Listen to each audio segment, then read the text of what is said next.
తర్వాత 564వ నామము మృడాని. ఓం మృడాన్యై నమః. సత్వగుణంతో సత్వగుణంతో కూడుకుని ఉన్నటువంటి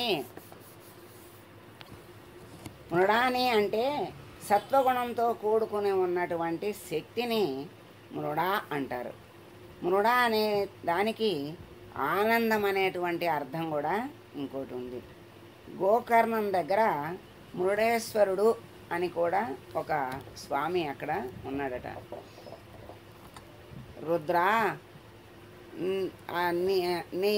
నీ యొక్క శివ తనువు ఏదుందో అంటే, శివ అంటే అమ్మ, ఆ అమ్మ స్వరూపము అయ్యలో ఉంది కదా, ఏదుందో అది ఈ లోకానికి భేషజీ అంటే ఔషధం లాంటిది, అంటే రక్షించేది, కాపాడేది అని ఆ రుద్రునిలో అంటే రుద్రుడు మృడేశ్వరుడు అంటే రుద్రుడు అన్నారు కదా.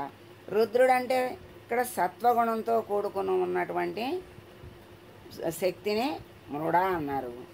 అదే ఆనందము అన్నారు. మృడేశ్వరుని యొక్క శక్తి శివ అంటే శివుని యొక్క శక్తి శివ అన్నారు కదా. నీలో శివ అనే తనువు ఏదుందో అది ఈ లోకానికి ఔషధం లాంటిది. భేషజి అంటే ఔషధము అంటే మందు లాంటిది.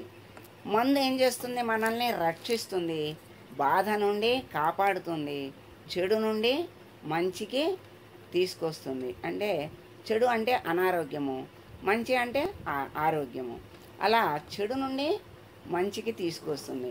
అటువంటి ఇన్ని మంగళకరమైనటువంటి తనువు సమస్తానికి ఔషధం లాంటిది, అఘోరమైనది. ఘోరం అంటే మామూలుగా ఘోరం అంటే చాలా దారుణంగా ఉన్న వాటిని ఘోరము అంటారు. ఇక్కడ అఘోరము, నీ తనువు అఘోరమైనది అంటే ఘోరము లేనిది. రుద్రుని యొక్క శివ అంటే మంగళము, మంగళకరమైన అని అర్థం వస్తుంది. మంగళకరమైన శరీరం అని కూడా చెప్పుకోవచ్చు. శివ అంటే అమ్మ స్వరూపము. అమ్మ, ఆ శివ అంటే అమ్మ పలుకుతుంది.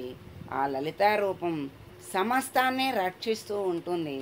అటువంటి రక్షించే స్వరూపము, ఆ స్వరూపము వల్లే మనమందరము కూడా జీవిస్తున్నాము. జీవింపచేసేటువంటి ఆ శివాతనువు ఏదైతే ఉందో అదే మృడ అని చెప్పబడుతోంది ఇక్కడ. మృడని శక్తి గనక మృడాని అన్నారు. అటువంటి మృడాని ఆనందాన్ని ఇస్తుంది. ఆనంద స్వరూపము అమ్మ. ఇప్పుడు మరి మందులాగా మనకి ఔషధంలాగా రక్షిస్తుంది. మరి జ్ఞానాన్ని ఇచ్చి ఆనందాన్ని, అంతులేని ఆనందాన్ని, అపరిమిత ఆనందాన్ని ఇస్తుంది అమ్మ. ఆ శివాని అయినటువంటి తల్లే ఇక్కడ మృడాని అన్నారు. ఆ మృడుని యొక్క శక్తి గనక మృడాని అన్నారు. అటువంటి ఆనంద స్వరూపిణి అయిన మృడాని దేవతకు మంగళం పాడదాం. సర్వమంగళ మాంగళ్యే శివే సర్వార్థ సాధికే శరణ్యే త్రయంబకే దేవి నారాయణి నమోస్తుతే.